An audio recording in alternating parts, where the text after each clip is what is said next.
Yes, good morning students. As we have completed final accounts, so now we will do final account with adjustment. Format is same, everything is same, but some adjustments will be there. Adjustment means that are not treated, that you just forget in doing accountancy. So we will treat that adjustments. So what is the treatment of adjustments? We will do the treatment of first four adjustment today. So first adjustment related to closing stock. As I told you, if closing stock given outside the box, then it should be transferred in trading account credit side and balance sheet asset side. Okay. But if it is given in question, if it is given in the box, then it should be transferred only in asset side, not in trading account credit side, because it is already adjusted there. So adjustment means double treatment. But if it is given in box, then it have single treatment. But if it is given in as an adjustment, then it has double treatment. Again, I am repeating. If closing stock is given in adjustment, then it should be transferred in trading account credit side and balance sheet asset side. But if it is given in question only, then it should be transferred in asset side only, not in trading account credit side in that case.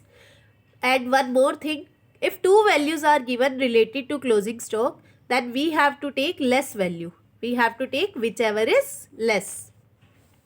Second adjustment, we have outstanding expenses. It is also called unpaid expenses, also called arrear expenses, due expenses. These all are the name of outstanding expenses. So they should be right in trading and P&L debit side, add in related expense. Why I have written here trading and P&L? Because if it is outstanding wages, then it should be trading. But if it is outstanding salary, then it should be in profit and loss. So that's why I just write here trading and profit and loss. As you are familiar with the items of trading and P&L, that's why I just write here trading and P&L. So keep it in mind, if the item is related to trading account, then you have to add in trading account like wages. If the item is related to profit and loss, then you have to add it in profit and loss account. So trading and P&L debit side, add in related expenses. And in balance sheet, we will write here as liability side, because outstanding expenses are liability. So, but if they are given inside the box, then they should only transfer in liability side, not in trading and P&L. So just learn it. If they are given in the box, then the single treatment is there. If they are given outside the box as an adjustment, then they have double treatment.